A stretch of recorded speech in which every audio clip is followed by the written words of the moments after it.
On Heavens on the Go, Friday, July 18th, 2025. Topic: Don't think for God. Memory verse: Job 26:14.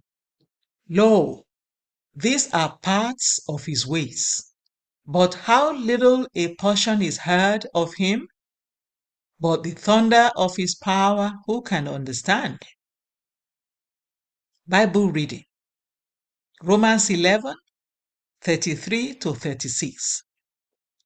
Oh, the depth of the riches, both of the wisdom and knowledge of God! How unsearchable are his judgments, and his ways past finding out. For who hath known the mind of the Lord? Or who hath been his counselor? Or who hath first given to him, and it shall be recompensed unto him again? For of him, and through him, and to him are all things, to whom be glory forever. Amen. The message: many times, believers ask God for things and then begin to think about how he will achieve them. In reality, however, our brains cannot understand how God will do the things he wishes to do. For instance, when a man says he has a PhD in mathematics, it may sound like a big deal, but in truth, he can only be a specialist in an aspect of the subject. If he finds himself among fellow mathematicians, they will begin to ask him questions like, "What is your area of specialization?" If he says applied math, they might further ask, "What section of applied math?" He might respond, "Fluid dynamics." They can still ask, "What section of fluid dynamics?" The questioning can go on until it becomes evident that his PhD degree is just a little pinhead in mathematics. It will take you over 1,000 years to know all there is to know about mathematics.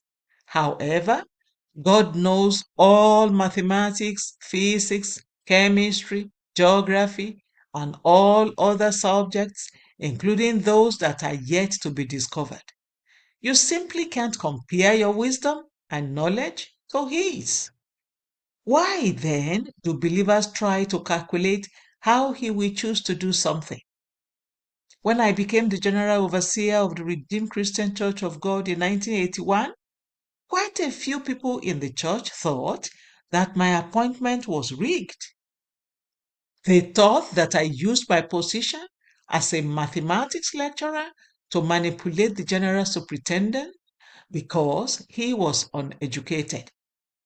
I looked up to God to show the people that I did not maneuver my way into becoming the general overseer and that he chose me himself.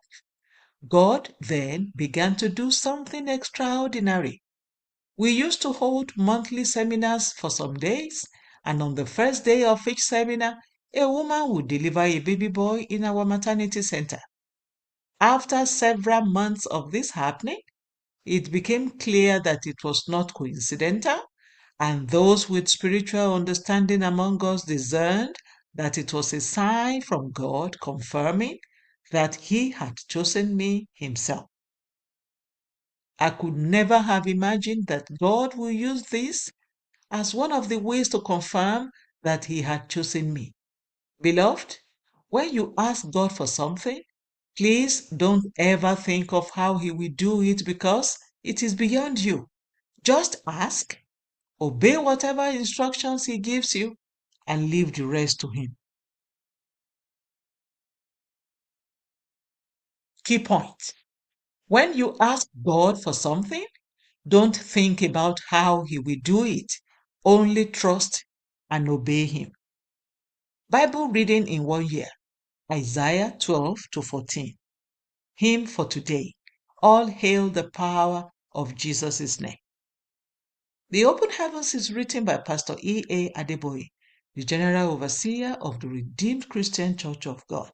God bless you.